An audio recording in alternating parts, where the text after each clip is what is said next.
اور جس معاشرے میں دو مصیبتیں ہوتی ہیں، یہ بے پردگی ہوتی ہے، مخلوط نظام ہوتا ہے، ایک تو وہاں گھریلو زندگی ختم ہو جاتی ہے، دوسرا وہاں ازواجی زندگی کا سکون ختم ہو جاتا ہے۔ مغرب اس گندگی کی انتہا پہ پہنچا ہوا ہے، بتائیے وہاں گھریلو زندگی ہے؟ ہمارا ایک بچہ وہاں امریکہ پڑھنے کے لیے گیا، کہنے لگا میری کلاس میں 46 بچے تھے، ایک میں واحد تھا کہ جو میرے ماں باپ زندگی کی 50 سال ہو گئے اکٹھے رہتے ہیں، باقی جتنے لڑکے تھے 45 سب کے ماں باپ کو طلاق ہو چکی تھی۔ یہ ریشو ہے وہاں، یہ ریشو ہے وہاں۔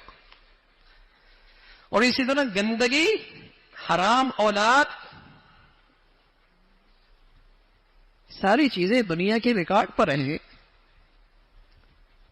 مسلمان تو ایک مہذب معاشرہ، پاکیزہ معاشرہ، عفت اور پاک دامنی کی زندگی، جو اس کا ایمان ہے اس میں زندگی گزارتا ہے۔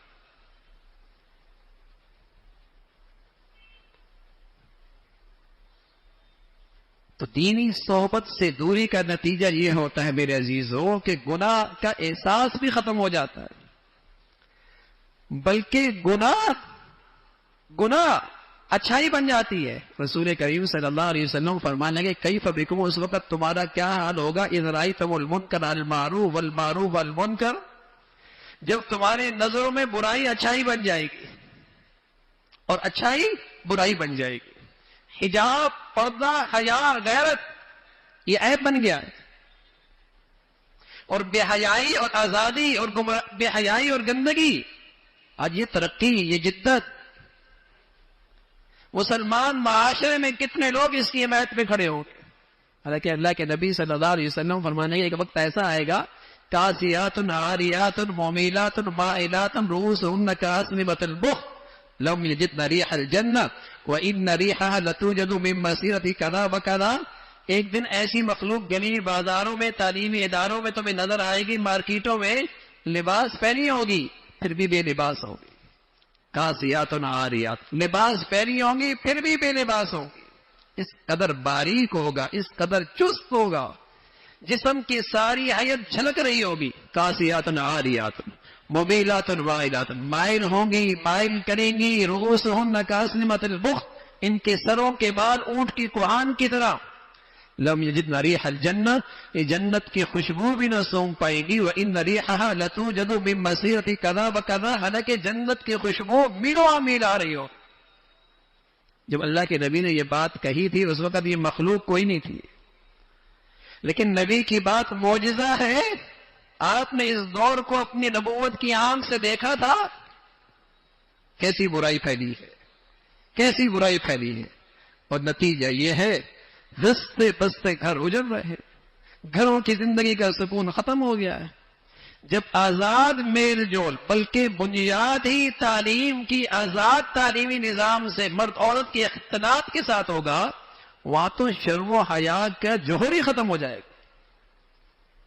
اس لیے کہ مغرب کے ہاں بے حیا ایک بیماری ہے، حیا ایک بیماری ہے۔ وہ چاہتے ہیں یہ جراثیم بچپن سے لے کر 55 تک کہیں آنے نہ پائے یہ بیماری، اور اسلام میں شرم و حیا ایک جوہر ہے۔ رسول کریم صلی اللہ علیہ وسلم فرمایا کرتے تھے الحیا والایمان قرناء جمیعا، ایمان اور حیا دونوں جوڑے ہیں، جہاں سے ایک چلا جاتا ہے وہاں سے دوسرا بھی چلا جاتا ہے۔ جہاں ایمان ہے وہاں شرم و حیا ہے، اور جہاں شرم و حیا نہیں وہاں ایمان بھی چلا جاتا ہے، دونوں ساتھ ساتھ چلتے۔ تو اللہ نے مرد کی ذمہ داری لگائی ہے، باہر کی ذمہ داریاں ہیں، عورت کا منصب ہے، گھر کو سنوارنا ہے، اولاد کی تربیت ہے، گھر کی پاکیزگی ہے، گھر میں تقوی کا ماحول ہے، یہ عورت کی ذمہ داری ہے۔ ہاں اگر باہر نکلتی ہے، کسی ضرورت کے لیے نکلتی ہے، تو اللہ نے اس کے لیے ہدایت دی ہے، یا ایھا النبی، اے نبی، قل لازواجک، کہہ دیجئے اپنی بیویوں سے، وبناتک، اپنی بیٹیوں سے بھی کہہ دیجئے، ونساء المؤمنین، اور تمام ایمان والی عورتوں سے کہہ دیجیے گا، یدنین من جلابیبہن، جب باہر نکلو تو چہرے پہ چادر ڈال دیا کر۔ تاکہ پہچانی جائے کہ یہ باندیاں نہیں ہیں، یہ آزاد عورتیں ہیں، ایمان والی ہیں، تاکہ یہ پہچان ہو جائے کہ یہ آزاد مسلمان عورتیں ہیں، باندیاں نہیں ہیں۔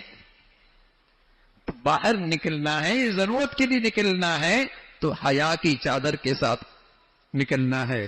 یہ شریعت ہے، یہ قرآن کا قانون ہے، اللہ کے نبی صلی اللہ علیہ وسلم نے اس کی ہدایات دی ہے۔ اللہ رب العزت مسلمانوں کو اپنے گھروں کے اندر، اپنے معاشرے کے اندر اس حکم پر بھی عمل پیرا ہونے کی توفیق نصیب فرمائے۔ وآخر دعوانا